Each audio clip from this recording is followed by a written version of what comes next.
तांबे, doctor Mamata खांबे, doctor Preeti Manohar आणि वकील आमची दिली होती ज्योत्स्ना काकाळकर. समाजाने एकीला पण निवडून दिलं नाही.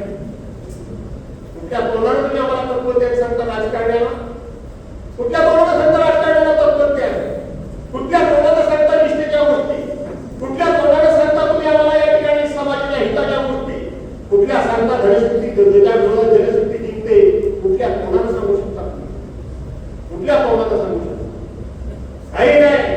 चांगुलपणा फक्त राजकारणी लोकांनी राखायचा आणि बाकी त्यांनी मात्र जंगल करायचं. जंगल करायचं. आज या सगळ्यांच्या समोर तुम्हाला मी आज सांगतो, तुमचा मी सत्कार जाणीवपूर्वक करतोय. थोडं भाषण लागलं तरी चालेल का नाही चालणार? अरे पैसा पैसा म्हणजे काय पैसा? किती पैसा वाटायचा?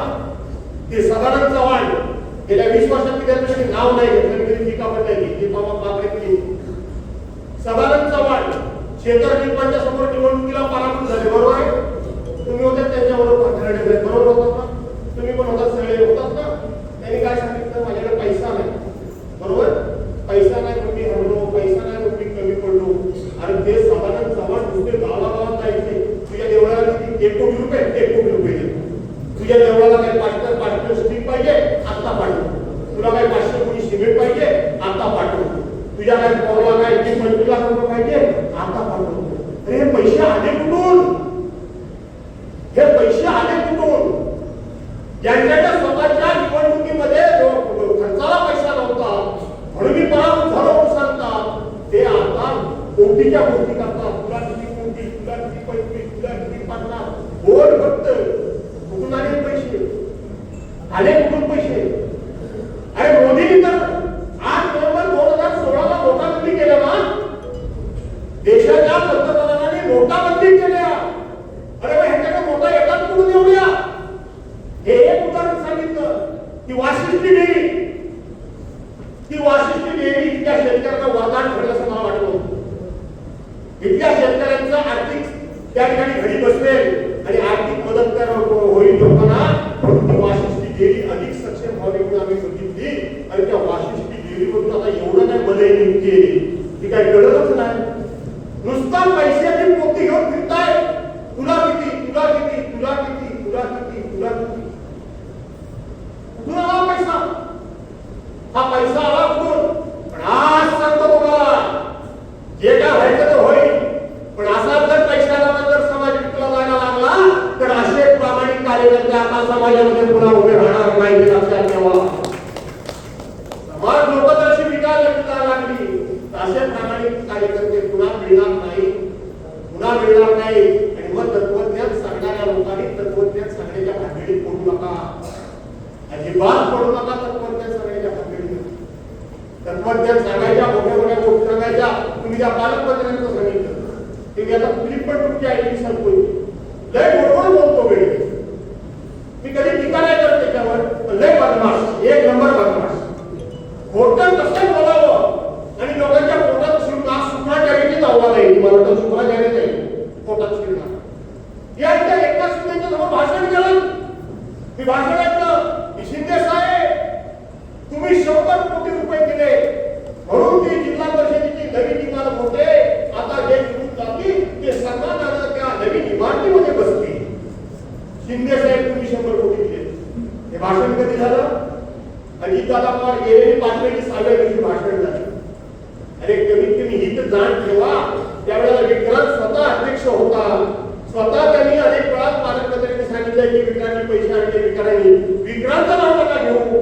पण जे अजितदादा आपल्यामध्ये आता राहिले नाही त्यांचं सुद्धा नाव घेण्याचा अवधार्य या लोकांची वेळ नाही. हे लक्षात घ्या. काय शिंदे साहेबांचा संबंध? शिंदे साहेब जेव्हा कोण होते त्यांनी कुठले पैसे दिले? आणि किमान अजितदादाचं तर नाव घेतलं असतं ना तर तुम्ही किती प्रामाणिक आहात ते लोकांना कळलं असतं. पण नेहमीच एकच भाषण करले. व्यासपीठावर कोण आहे? एकनाथ शिंदे. जो मी आहे तसा आहे. पालकमंत्री भाषण ठरलेलं तो तुमच्यामुळे, दुसरा कोणामुळे नाही. नंतर देवेंद्र फडणवीस साहेब आज जो मी आहे ना तो तुमच्यामुळे. त्याच्यानंतर आणखी अजितदादा मी ज्याने गेले ते म्हणजे दादा जो काही गेला तो तुमच्यामुळे.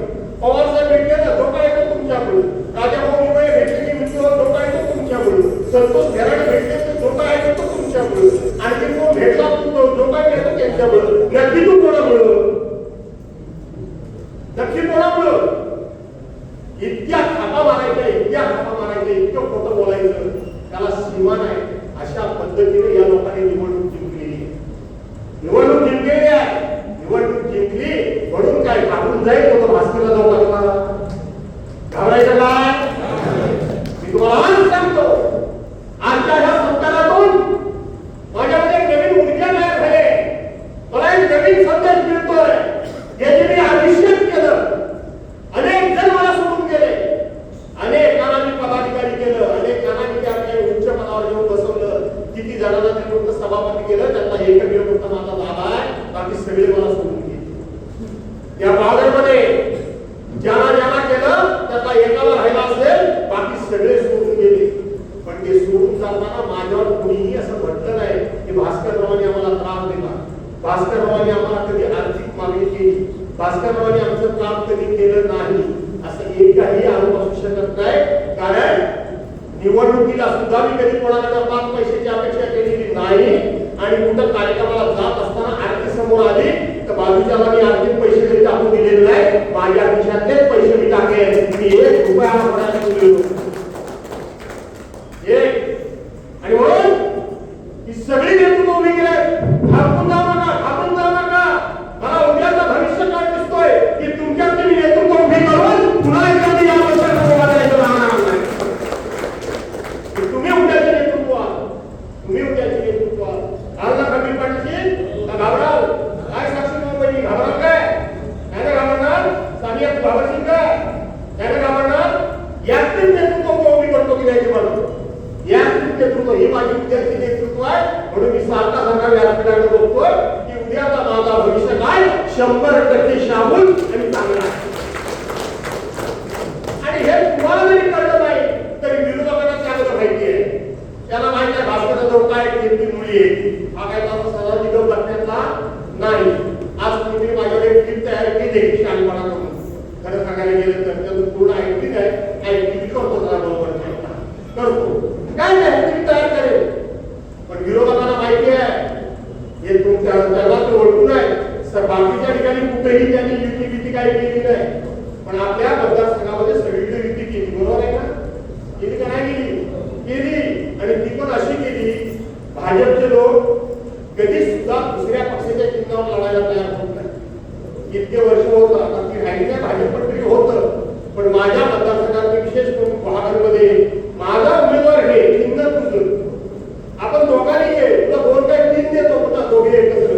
त्यांना माहित आहे आपण एकटे लढलो तर आजही भास्कर जो आपला भुवा उडवण्याची राहणार नाही, त्यांना माहिती आहे. म्हणून ते एकटे लढले नाही. पण बघता हा 5 वर्ष निघून जाते. काय सुरुवात जातो मंत्रीपणे राहिलं सगळे बघता 5 वर्ष जाते. एक नवीन खडी जे मला सोडून गेले त्यांची जागा भरून कशी काढायची याची काळजी होती. ती आपोआप संजय भरून निघाली ही नेतृत्व उभी केली. कामाला लागा 2007 साली आता पण मला निवडून आणलं म्हणतायत ना, ते स्वतः पडलेले होते 2007 साली. त्यांना 12ला मी निवडून आणलं. म्हणून या खुशी आहे. हे सगळे जे मला सोडून गेले ते सगळे 2007ला पडले होते. त्यांना 2012ला आपण निवडून आणलं, 2017ला पुन्हा आपण निवडून आणलं, 2022ला पक्ष फुटला. म्हणून यांना पंख फुटले नाही, यांना पंख फुटलेच नाही, यांना पंख फुटले. पण एक मात्र मी सांगतो की सगळ्यांना विचार करण्याची गरज आलेली आहे. पक्ष खरोखरच मी मगाशी म्हटलं तसं की शशी कामाणे सारखीचं एक उदाहरण मी का दिलं त्या दिवशी मी सावड्यामध्ये सांगितलं की अनेकांनी जरी बघितलं की हा उद्धव बाळासाहेब ठाकरे शिवसेना पक्ष संपवायचा अनेकांनी स्वप्न बघितलं, परंतु या पक्षाच्या पाठीमागे बाळासाहेबांचे विचार आणि आशीर्वाद आहे. हा पक्ष कोणाला सदा आणि संपवता येणार नाही. पण आम्ही नेत्यांनी असं म्हणून चालणार नाही की बाळासाहेबांचे विचार आहे, उद्धवजींची ताकद आहे म्हणजे सगळं आता पहिल्यासारखं ऑटोमॅटिक घडेल. काही घडणार नाही. मी आत्ताच सांगतो काही घडणार नाही. आम्ही नेत्यांनी त्या भागामध्ये जाऊन माणसं वेचून त्या माणसाला कामाला लावून त्यांच्यामध्ये आत्मविश्वास निर्माण करून अडीअडचणीच्या वेळेला आम्ही त्याच्या पाठीमागे खरोखर प्रामाणिकपणे किती वेळ गंभीरपणे उभं राहतोय त्याच्यावरच आता भूमिका आहे. त्याच्यावरच आता भवितव्य आहे. त्यापेक्षा कार्यकर्ता आता पूर्णपणे खचलेला आहे. नाराज झालेली पोरं धडा बाजूला व्हायला लागले. त्यांना धीर देण्याची गरज आहे, त्यांना समजावण्याची गरज आहे आणि त्यांना बळ सुद्धा देण्याची गरज आहे. आणि संतोषजी आपण किती टीका केल्या, काही केल्या तरी आता निवडणुका पैशाच्याच झालेल्या आहेत, नाकारून चालणार नाही. त्यांना आपल्याला ती सुद्धा ताकद उभी केली तरच हे शक्य आहे, नाहीतर हे शक्य नाही. हे शक्य नाही. केवळ आणि केवळ आम्ही आमच्या आव्हानावर भावनेवर आणि कार्यकर्त्याच्या प्रामाणिकपणाला हवा देऊन आणि प्रामाणिकपणाला साथ घालून तो त्याच्याच ठिकाणी उभा राहील. याच्यापेक्षा फार काय घडणार नाही. आणि म्हणून जर हे घडवायचं असेल तर आता आम्हाला आमच्यामध्ये बदल करावा लागेल, तरच हे सगळं घडेल. त्यापेक्षा हे बिघडेल. आणि म्हणून बिघडून असं वाटत असेल तर आमच्यासारख्या नेत्यांनी आता कुठेतरी बसून चिंतन करण्याची गरज आहे. आता कुठेतरी बसून आम्ही आमच्या वागण्यामध्ये बदल करण्याची गरज आहे. आता कुठेतरी बसून लोकांना खर्चाला 4 पैसे देण्याची गरज आहे. नोटाबंदी झाल्या, पण नोटाबंदी झाल्यामुळे त्या विरोधकांच्या हातात एवढ्या नोटा कुठून आल्या याची फक्त चर्चा करायची. इतके कोटी खर्च करतात, तितके कोटी खर्च करतात.